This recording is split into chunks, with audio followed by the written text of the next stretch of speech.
বিস্ফোরক তৃণমূল বিধায়ক নারায়ণ গোস্বামী, আমরা হলাম ফেরিওয়ালার মতো, দলের কাজ করলেও মানুষের কাছে বলতে লজ্জা পাচ্ছি, কিন্তু ফেরিওয়ালাদের লজ্জা পেলে চলে না।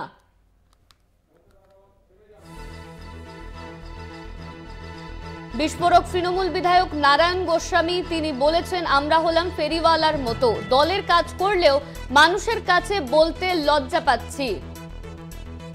কি বলেছেন নারায়ণ গোস্বামী শোনাবো। তৃণমূলের কর্মী মানে ফেরিওয়ালা,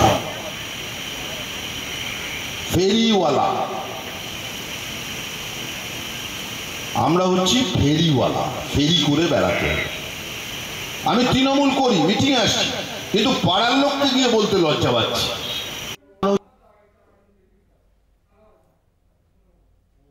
তৃণমূলের কর্মী মানে ফেরিওয়ালা, ফেরিওয়ালা। আমরা হচ্ছি ফেরিওয়ালা, ফেরি করে বেড়াতে। আমি তৃণমূল করি, মিটিং আসছি, কিন্তু পাড়ার লোককে গিয়ে বলতে লজ্জা। বিস্ফোরক তৃণমূল বিধায়ক নারায়ণ গোস্বামী তিনি বলেছেন, আমরা হলাম ফেরিওয়ালার মতো, দলের কাজ করলেও মানুষের কাছে বলতে লজ্জা পাচ্ছি, কিন্তু ফেরিওয়ালাদের লজ্জা পেলে চলে না। দলের কাজ করলেও মানুষের কাছে বলতে লজ্জা পাচ্ছি। এই মুহূর্তে আমাদের সঙ্গে রয়েছেন আমাদের প্রতিনিধি দেবাশিস মণ্ডল। দেবাশিস, নারায়ণ গোস্বামী তিনি বলেছেন, আমরা হলাম ফেরিওয়ালার মতো, দলের কাজ করলেও মানুষের কাছে বলতে লজ্জা পাচ্ছি, কিন্তু ফেরিওয়ালাদের লজ্জা পেলে চলে না। একদম অনন্যা, তবে গতকাল রাতের বেলা সন্ধ্যে নাগাদ হাবড়া ২ নম্বর ব্লকের একটি কর্মী সভা ছিল, যেখানে নির্বাচনী কর্মী সভা। কাকলিগঞ্জ দস্তিদার নিজে উপস্থিত ছিলেন, প্রার্থী বারাসাতে লোকসভা কেন্দ্রে।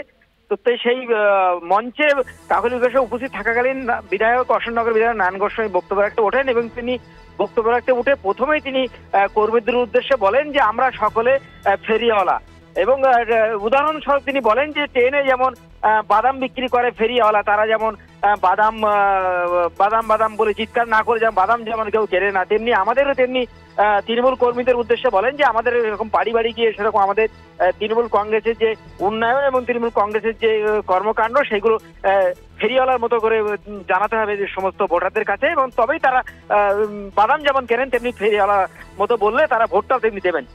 লজ্জা, ঘৃণা, ভয় এই তিনটে না করে সমস্ত কর্মীদের উদ্দেশ্যে বলেন যে এটা লজ্জা করলে চলবে না, এটা ফেরিওয়ালার মতো গিয়ে বাড়ি বাড়ি গিয়ে বলতে হবে।